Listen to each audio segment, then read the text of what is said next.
कहा अब इसको अपने ही हाथ से मार डालूंगा, तो अगर अपने हाथ से मारूंगा तो कुल घाती कहलाऊंगा, अब करूं क्या करूंगा। तो सैनिकों को आदेश दे दिया, कहा दिग्गजेन दंडसु कैचा अभिचारा पातनै माया भेषं निरोधैचा गर्दनैरभ भोजनै। मतवाले हाथियों से कुचलवाने का आदेश दे दिया,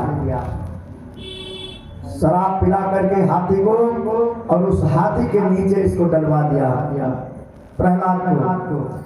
लेकिन भगवान वहां भी रक्षा कर लिए, नहीं मारा गया। फिर उसके बाद में विषधर सांपों से डसवाया, सांप से भी बच गया।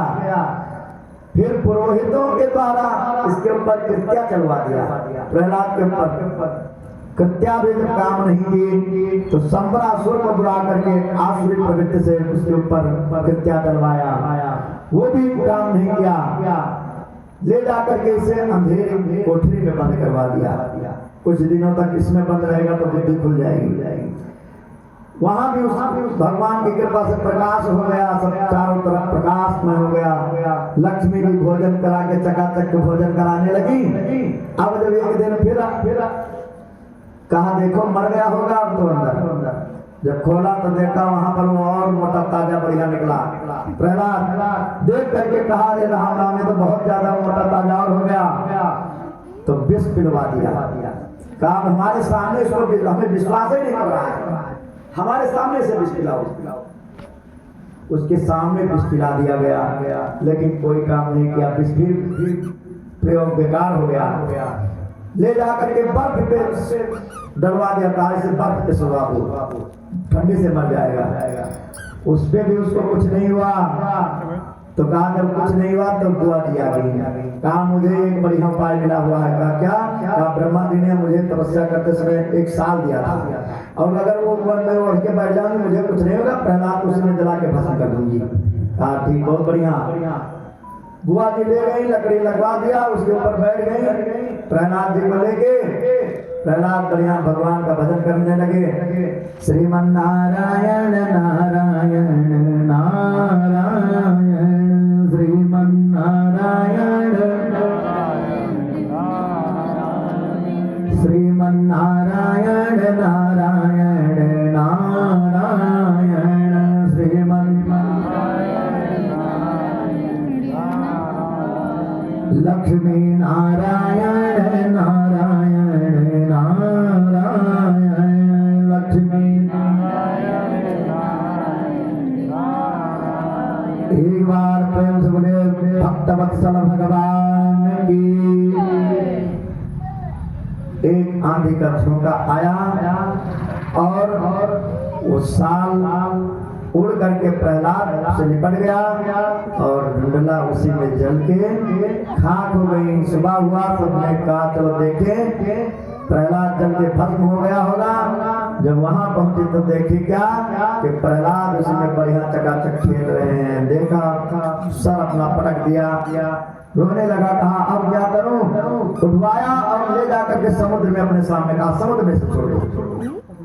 समुद्र में छुड़वा दिया।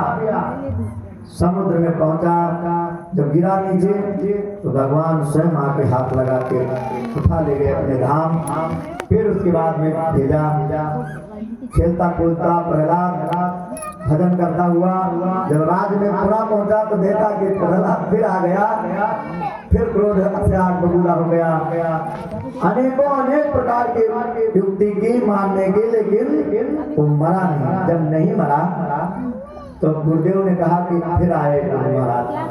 कहा आप छोड़ दीजिए, अब नहीं मर रहा है तो भेज दीजिए मेरे साथ, पुनः देखूंगा, हो सकता है मत बदल जाए, छोड़ दो, अब ले जाऊंगा साथ में। अब उसको प्रहलाद जी को पुनः लेकर के चले गए गुरु जी अपने घर विद्यालय में, और विद्यालय में ले जाकर के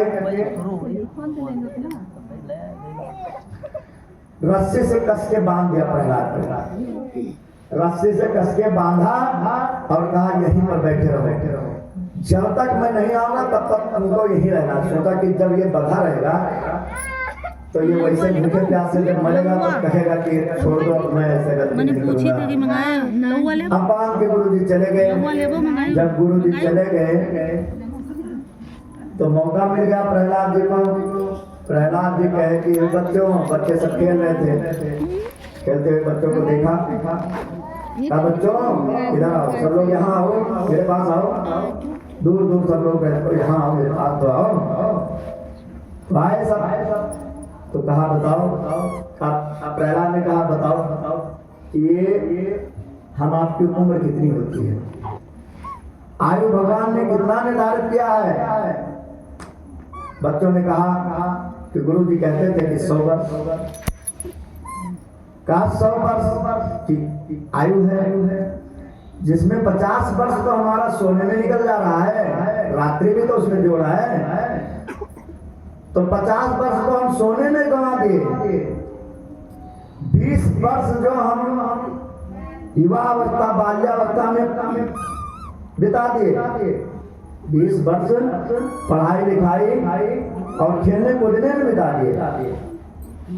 20 वर्ष तो हमारा वृद्धावस्था में चला गया।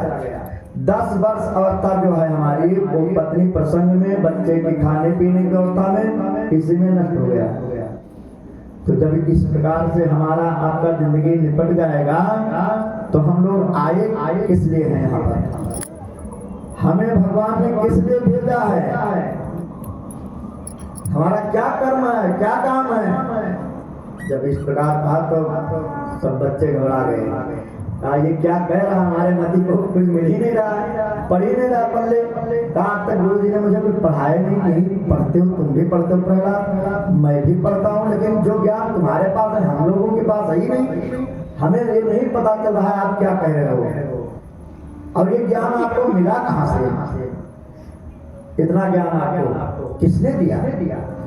तो नारद ये प्रसंग पुनः बताते हैं प्रहलाद जी की। मेरे पिताजी जब चले गए थे जंगल को तपस्या करने के लिए, उसी समय इंद्र ने चढ़ाई कर दिया मेरे राज्य के ऊपर और सबको मारते पीटते हुए आए और मेरी माँ कयाधु को उठा ले गए। कहा कि इसके अंदर जो गर्भ पड़ रहा है ये भी राक्षस होगा, किसी दिन मेरा शत्रु ही बनेगा, तो इसको मैं मार डालूंगा।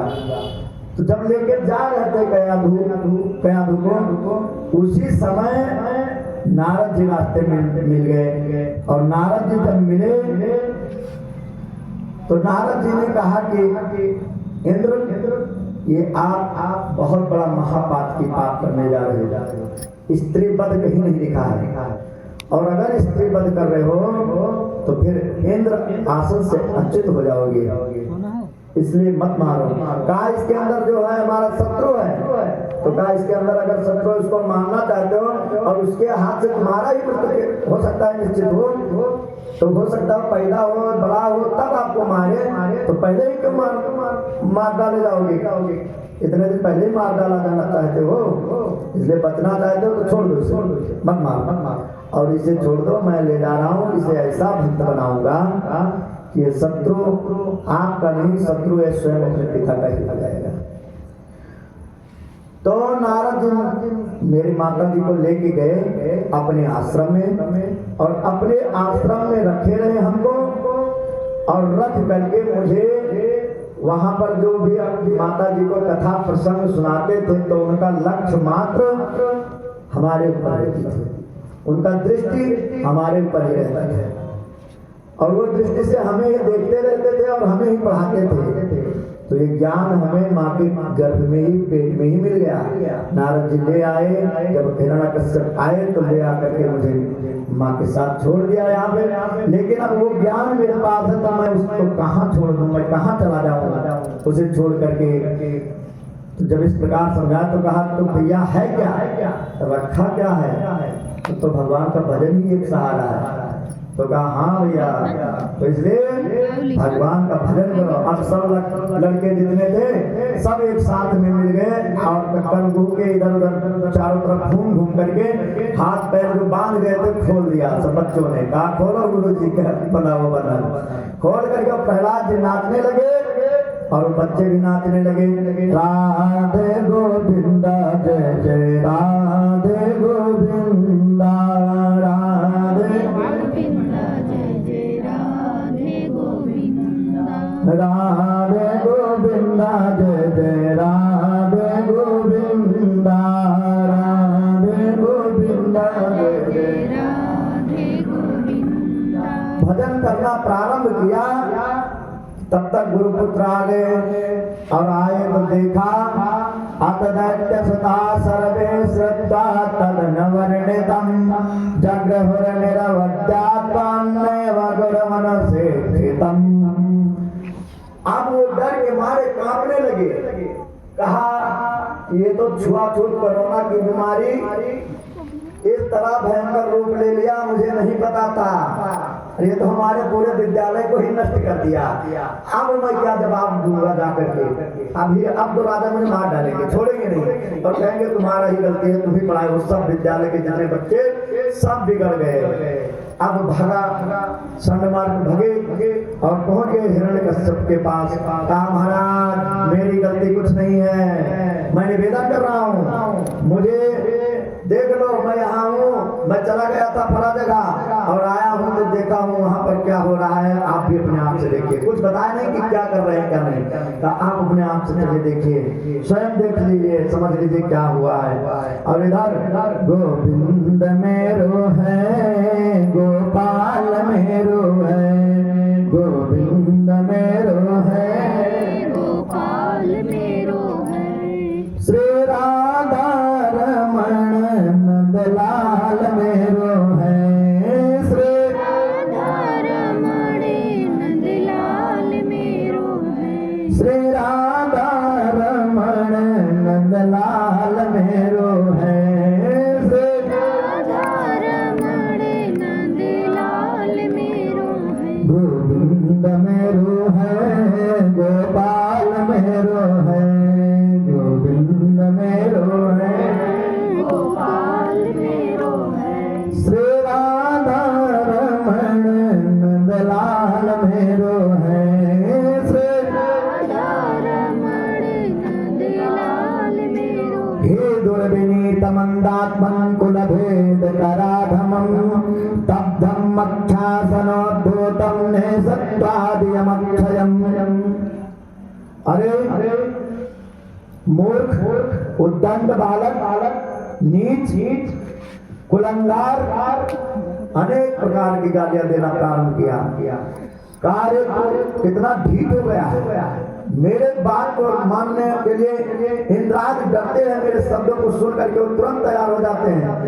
मेरे घर में वरुण पानी भरते हैं, अग्नि स्वयं अग्नि प्रज्वलित करते हैं, वायु आकर के झाड़ू लगाते हैं, और तू मेरा वचन मेरा पुत्र होकर के ही नहीं मानता। कुलंगार ये कहां से आकर के मेरे चंदन की बगिया में बबूल कहां से पैदा हो गया, और तुम मेरा पूरा खानदान मिटाना चाहता है क्या? इस प्रकार से बार बार डांटा और पकड़ लिया हाथ और कहा कि मेरे आज्ञा के विरुद्ध तू काम कर रहा है, तू बता कौन है, तू आज सत्य सत्य बता दे कि तू है कौन, तू मेरा शत्रु ही तो नहीं है, कहीं ऐसा तो नहीं कि विष्णु ही अवतार लेकर के तू आ गया है मेरे पास। जब इस तरह से कहा तो कहा न केवलम में भवत चराजं सवय बलम बलिनाम च परेशाम परे वरे में स्थिर जंगमाय ब्रह्मादयो वसम प्रणीता। अरे पिताजी, जिस ब्रह्मा के दिए वरदान पे तुम छटक रहे हो, वो ब्रह्मा भी हमारे उन्हीं प्रभु की कृपा से आपको वरदान दे रहे हैं, कोई और नहीं देने वाला है, वो परम पिता परमात्मा ही है। और कोई दूसरा नहीं है। और तू अपने कह रहे हो कि त्रैलोक के विजयी हूं मैं, तो कुछ नहीं विजयी हो, बहुत बड़े मूर्ख हो। अब और हिरण्यकश्यप जल गया कि मुझे ये मूर्ख, मेरा बेटा ही हो के मूर्ख कह रहा है।